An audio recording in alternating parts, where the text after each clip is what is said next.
Hello guys, welcome back to my YouTube channel Gyan Vani. आज इस video में हम लोग कवर करेंगे अपना next topic, that is modern method of performance appraisal. Last video में हमने पढ़ा था कि ट्रेडिशनल मेथड्स कौन कौन से होते हैं परफॉर्मेंस अप्रेजल के।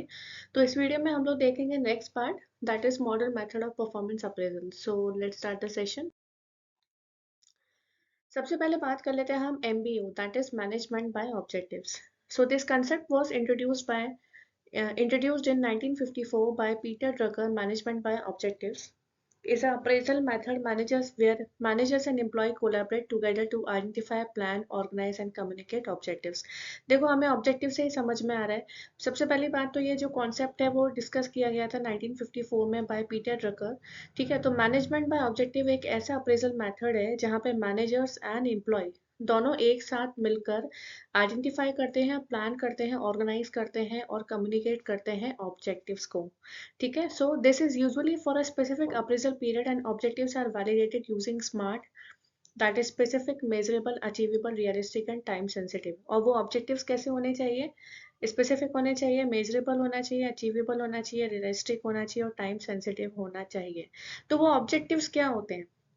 ठीक है, ये एक ऐसा प्रोसेस होता है, अप्रेजल मेथड होता है जहाँ पे मैनेजर्स, ठीक है, और एम्प्लॉयज ऑब्जेक्टिव्स को सेट करते हैं और उसके बाद उन ऑब्जेक्टिव्स पे एम्प्लॉयज क्या करते हैं, काम करते हैं अपने ऑब्जेक्टिव्स को पूरा करने के लिए। तो मैनेजर्स क्या देखते हैं कि भाई जो ऑब्जेक्टिव्स एम्प्लॉयज को अलॉट किए गए हैं, जो टारगेट एम्प्लॉयज को बोला गया है कंप्लीट करने के लिए, क्या वो उस कंप्लीट टारगेट को कंप्लीट कर पा रहे हैं या नहीं कर पा रहे हैं।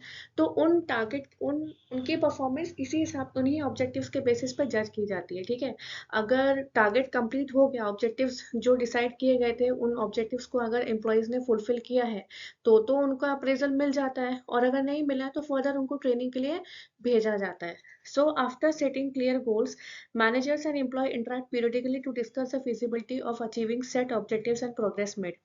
वही बात है कि एक बार गोल सेट करने के बाद मैनेजर्स और एम्प्लॉयज होते हैं आपस में इंटरेक्ट करते हैं पीरियडिकली कि भाई जो आपसे ऑब्जेक्टिव्स डिस्कस किए गए थे, आपको जो ऑब्जेक्टिव्स अलॉट किए गए थे, क्या आपने उनको फुलफिल किया है। और ऐसा नहीं होता है, जो ऑब्जेक्टिव्स एम्प्लॉयज को अलॉट किए जाते हैं ना, वो ऐसे ऑब्जेक्टिव्स होते हैं जो एम्प्लॉय फुलफिल कर सकता है। ठीक है, ऐसा नहीं होता कि किसी एम्प्लॉय में को अगर बहुत ज़्यादा वर्कलोड दे दिया और वो एम्प्लॉय उसको काम करने के लिए पॉसिबल नहीं हो पा रहा है, तो ऐसा नहीं है कि जो मैनेजर्स हैं वो उनको वैसे ही ऑब्जेक्टिव्स दे दें। जो एम्प्लॉय ऑब्जेक्टिव्स फुलफिल कर सकता है, जिस हिसाब का ऑब्जेक्टिव फुलफिल कर सकता है, उसको उसी हिसाब के टारगेट, उसी हिसाब के ऑब्जेक्टिव्स प्रोवाइड किए जाते हैं जिससे उनके जो ऑब्जेक्टिव्स हैं वो फुलफिल हो। ठीक है, तो उस केस में भी अगर ऐसे ऐसे कुछ एम्प्लॉयज होते हैं जो ऑब्जेक्टिव्स फुलफिल नहीं कर पाते, तो उनके लिए क्या प्रोग्रेस करना है, कहाँ इवैल्यूएशन करना है, कहाँ रिव्यू करना है, किस तरह से उनका अप्रेजल करना है, तो ये सारी चीज़ें जो मैनेजर्स होते हैं वो आपस में बैठ के डिस्कस करते हैं। So these measures of progress help analyse the contribution of a employee at the end of the review period. ठीक है, तो रिव्यू जब किया जाता है तो उसमें इन सारे प्रोग्रेस को एनालाइज किया जाता है, इवैल्यूएशन किया जाता है और देखा जाता है कि किस एम्प्लॉय ने अपने ऑब्जेक्टिव्स को फुलफिल करने के लिए कितना कंट्रीब्यूशन दिया है। तो जो एम्प्लॉय अच्छा कंट्रीब्यूशन देते हैं उनको सक्सेस मिल जाती है। ठीक है, उनको अप्रेजल मिल जाता है, जैसे कि उनकी हाइक हो जाती है, प्रमोशन मिल जाता है। और जो एम्प्लॉय लैक कर जाते हैं उनको रीइवैल्यूएटेड किया जाता है फॉर द फर्दर ट्रेनिंग। तो इस प्रोसेस में क्या होता है, एट द एंड रिव्यू के टाइम ऑब्जेक्टिव्स को सेट करते हैं। ठीक है, उन ऑब्जेक्टिव्स को देखते हैं कि क्या ऑब्जेक्टिव्स फुलफिल किए कर पा रहे हैं एम्प्लॉयज। अगर करते हैं तो उनको हाइक मिलता है और नहीं करते तो उनको फर्दर ट्रेनिंग के लिए भेजा जाता है। तो इसी प्रोसेस को बोला जाता है MBO, management by objectives. Next है 360 degree appraisal method. 360 degree feedback is multi-dimensional performance appraisal method that evaluates an employee using feedback collected from the employee circle of influence, namely manager, peer, customer, direct reports. When data is collected from multiple sources, the chances of a manager's bias affecting the appraisal eliminated. देखो इसमें क्या होता है, 360 degree appraisal है। अब ये एक ऐसा अप्रेजल मेथड होता है जहाँ पे एम्प्लॉयज को बहुत सारी अपने जो मल्टीपल जो आसपास के जो लोग काम कर रहे हैं ना उन सब से उसको फीडबैक लेना होता है। ठीक है, अब जैसे कोई एम्प्लॉय है, उसको टॉप मैनेजमेंट से भी फीडबैक मिलेगा, ठीक है। इमीडिएट सुपीरियर्स होंगे वो भी उसको फीडबैक देंगे, कस्टमर्स भी देंगे, वो खुद भी अपना सेल्फ अप्रेजल भी करता है, पीयर्स भी देंगे, जो आसपास के कलीग्स हैं जो काम कर रहे हैं, जो उसके सबॉर्डिनेट्स हैं, सबसे उसको क्या होना लेना होता है, फीडबैक लेना होता है, ठीक है, उसकी परफॉर्मेंस का, कि क्या परफॉर्मेंस रही है। तो उस हिसाब से जो एम्प्लॉय का परफॉर्मेंस है वो क्या होता है, इवेल्युएट किया जाता है। So this method will not only eliminate bias in performance reviews but also offer a clear understanding of A individual competence. इस मेथड के थ्रू ना केवल बायसनेस कम होती है बल्कि एक पर्टिकुलर इंडिविजुअल की क्या कॉम्पिटेंस है वो भी जज की जाती है, ठीक है। तो एक एम्प्लॉय है, ऑर्गेनाइजेशन में काम कर रहा है, और उस ऑर्गेनाइजेशन में उसके जो आसपास के कलीग्स होंगे, कस्टमर्स होंगे, टॉप मैनेजमेंट होंगे, इमीडिएट सुपीरियर्स होंगे, और वो खुद सेल्फ अप्रेजल भी करता है, और इन सब के थ्रू भी वो अपना सेल्फ अप्रेजल फॉर्म भरवाते हैं। इसी को कहते हैं हम लोग 360 डिग्री अप्रेजल मेथड। Next है assessment center method. The concept of assessment center was introduced way back in 1930 by German army. ठीक है, ये जो concept है वो लेके आए थे 1930 by German army. ठीक है, so the employees are assessed based on their performance like social stimulating exercise like role playing, decision making, informal discussions. ठीक है, assessment center का मतलब क्या होता है, इस असेसमेंट सेंटर में एम्प्लॉयज को क्या दिया जाता है, जैसे रोल प्लेइंग का काम दे दिया, बिजनेस गेम दे दिए, केस स्टडीज दे दी कि सॉल्व करो। इस तरह की ना एक्सरसाइज उनको दी जाती है, ठीक है, एम्प्लॉयज परफॉर्म करते हैं। तो इन सारी एक्टिविटीज को जब एम्प्लॉय परफॉर्म करते हैं तो उनकी एक्टिविटीज को जज किया जाता है, उनकी परफॉर्मेंस को जज किया जाता है, उसी बेसिस पे उनको एसेस किया जाता है, इसलिए इसको बोलते हैं असेसमेंट सेंटर मेथड। ये एक तरीके का सेंटर होता है जहाँ पे एम्प्लॉयज को भेजा जाता है और उनको इस तरह की एक्टिविटीज परफॉर्म करवाई जाती है।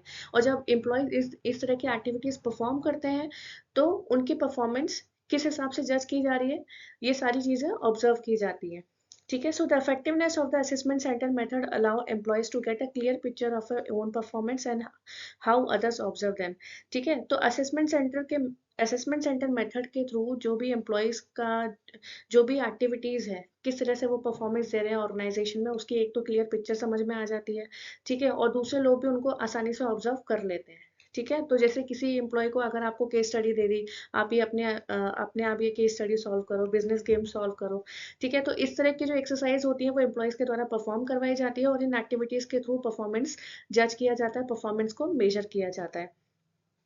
So the impact of others' perspective on their performance can also be realized from these exercise, ठीक है। इन एक्सरसाइज के थ्रू बाकी लोगों का क्या इम्पैक्ट पड़ रहा है एम्प्लॉयज के परफॉर्मेंस पे, ये भी आसानी से रियलाइज किया जाता है। So it is easier to evaluate the current performance of an employee and also predict future performance. तो इस एक्सरसाइजेस के थ्रू एक तो एम्प्लॉय का करंट परफॉर्मेंस भी इवैल्यूएट होता है, और साथ ही साथ फ्यूचर में वो किस हिसाब से प्रेडिक्ट कर सकते हैं अपने परफॉर्मेंस को, ये सारी चीजें भी समझ में आ जाती है।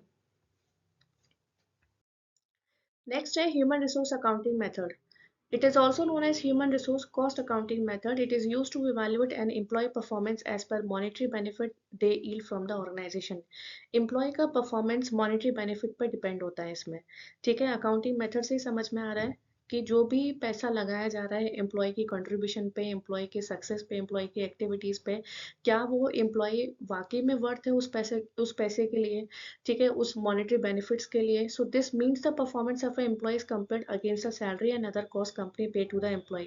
जो भी एम्प्लॉय की परफॉर्मेंस पे कंपनी सैलरी जो पे करती है, अदर कॉस्ट जो पे करती है कंपनी को, ठीक है, तो उसके बेसिस पे जो परफॉर्मेंस है वो मेजर किया जाता है, जज किया जाता है। दैट मीन्स इसका मतलब ये है कि जैसे ऑर्गेनाइजेशन ने किसी भी एम्प्लॉय को रिक्रूट करने में, उसको ट्रेन करने में, उसको हायरिंग करने में, उसकी डेवलपमेंट में जो भी पैसा लगाया है, उस पैसे के हिसाब से जो भी कॉस्ट लगाई है उस कॉस्ट के हिसाब से उस पर्टिकुलर एम्प्लॉय का परफॉर्मेंस जज किया जाता है।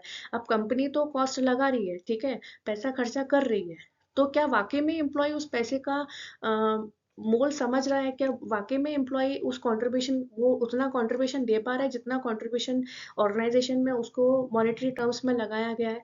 तो ये सारी चीज़ों का जो इवैल्यूएशन है वो मॉनेटरी बेनिफिट्स में, मॉनेटरी टर्म्स में किया जाता है, ठीक है, एक पर्टिकुलर एम्प्लॉय के लिए। So in this method the company appraise employee on the basis of the cost to the company and value they offer. ठीक है, तो इसी बेसिस पे अप्रेजल होता है एम्प्लॉयज का ऑर्गेनाइजेशन में। ठीक है, आप कंपनी जो भी पैसा लगा रही है एम्प्लॉय की तरफ से एम्प्लॉय की परफॉर्मेंस के लिए, तो क्या वाकई में उतना परफॉर्मेंस वो अचीव कर पा रहे हैं, उतना कॉन्ट्रीब्यूशन वो ऑर्गेनाइजेशन को दे पा रहे हैं या नहीं दे पा रहे हैं, उस हिसाब से अप्रेजल किया जाता है इस मेथड में, जिसे हम कहते हैं human resource accounting method. Next है हमारा बिहेवियरली एंकर रेटिंग स्केल। ये जो मेथड है बिहेवियरली एंकर रेटिंग स्केल, ये कॉम्बिनेशन है किसका, क्रिटिकल इंसिडेंट और ग्राफिक रेटिंग स्केल का। ठीक है, तो इससे बिहेवियरली से समझ में आ रहा है, एक तो इसमें एम्प्लॉय का बिहेवियर जज होता है और उस हिसाब से उनको क्या होती है, रेटिंग दी जाती है। ठीक है, हमने रेटिंग स्केल मेथड में जो ट्रेडिशनल मेथड है उसमें हमने पढ़ा था ना कि 1 to 5 के बेसिस पे जो रेटिंग दी जाती है उसके हिसाब से इसमें रेट किया जाता है। So behaviourally anchor rating scale bring out both qualitative and quantitative benefit in the performance appraisal process. इसमें क्या होता है, एक तो क्वालिटेटिव एंड क्वांटिटेटिव दोनों मेथड होते हैं। क्वालिटेटिव क्यों, क्योंकि हम बिहेवियरली जज कर रहे हैं, और क्वांटिटेटिव क्यों, क्योंकि हम 1 to 5 के स्केल के ऊपर या 1 to 10 रेटिंग के स्केल के हिसाब से एक एम्प्लॉय का परफॉर्मेंस जज कर रहे हैं। So BARS compares an employee performance with specific behavioral example that are assigned a numerical rating। ठीक है, कोई भी जो एम्प्लॉय का परफॉर्मेंस है तो बार्स क्या करता है, कंपेयर करता है एक स्पेसिफिक बिहेवियरल एग्जांपल को जो कि असाइन किए जाते हैं न्यूमेरिकल रेटिंग पे। ठीक है, अब कोई सा भी एम्प्लॉय है, काम कर रहे हैं ऑर्गेनाइजेशन में, तो उस एम्प्लॉय का बिहेवियर उस पर्टिकुलर रेटिंग के हिसाब से जज किया जाएगा कि अगर उसके बिहेवियर किस हिसाब से है ऑर्गेनाइजेशन के लिए, तो उसमें आप कितनी रेटिंग दोगे 1 to 10 को लेकर। जैसे कोई स्केल तय कर लेते हैं ना, जैसे 1 to 10 है तो उसका बिहेवियर पॉजिटिव है या नेगेटिव है, या XYZ आप उसमें कुछ भी ट्रेड्स देख रहे हो, तो उस ट्रेड्स को आप कितना रेट करोगे। So as per employee job and role and job level, BARS has set predetermined standard called BARS statement। ठीक है, एम्प्लॉयज का रोल और जॉब लेवल के हिसाब से बार्स ने क्या किया है, एक प्रीडिटरमाइंड स्टैंडर्ड को सेट किया है जिसे हम कहते हैं BARS statements. So BARS sets clear standard and provide accurate and consistent performance evaluation that includes both qualitative and quantitative expert of an employee. तो बार्स क्या करता है, एक स्टैंडर्ड जो क्लियर स्टैंडर्ड है वो सेट करता है, प्रोवाइड करता है एक एक्यूरेट या कंसिस्टेंट परफॉर्मेंस इवैल्यूएशन जो कि इंक्लूड करती है qualitative and quantitative aspect of the employees की। ठीक है, तो क्वालिटेटिव एंड क्वांटिटेटिव एक्सपर्ट दोनों इसमें जज हो जाते हैं। ठीक है, आप कोई सी भी ट्रेड्स ले सकते हो, जैसे उसका स्किल्स क्या है, उसका बिहेवियर क्या है, उसकी पंक्चुअलिटी क्या है, टीम वर्क क्या है, ये सारी चीज़ें जो जो ट्रेड्स है पर्टिकुलर एम्प्लॉय की वो जज होती है, उसका बिहेवियर क्या है वो जज होती है on the basis of the rating scale. Rating जो भी आप दे रहे हो ऑर्गेनाइजेशन में, जैसे कि 1 to 10 के स्केल के लेवल के हिसाब से क्या रेटिंग मिल रही है। ठीक है, तो इसलिए इस मेथड को किया बोला जाता है behaviourally anchored rating scale, that is known as BARS. ठीक है, जिसमें बिहेवियर जज किया जाता है on the basis of the rating scale, जो भी रेट ऑर्गेनाइजेशन दे रही है परफॉर्मेंस इवैल्यूएशन में। तो आज की वीडियो में बस इतना ही। अगर आपको ये वीडियो पसंद आया तो प्लीज़ इसे लाइक शेयर सब्सक्राइब ज़रूर करें। Thank you so much.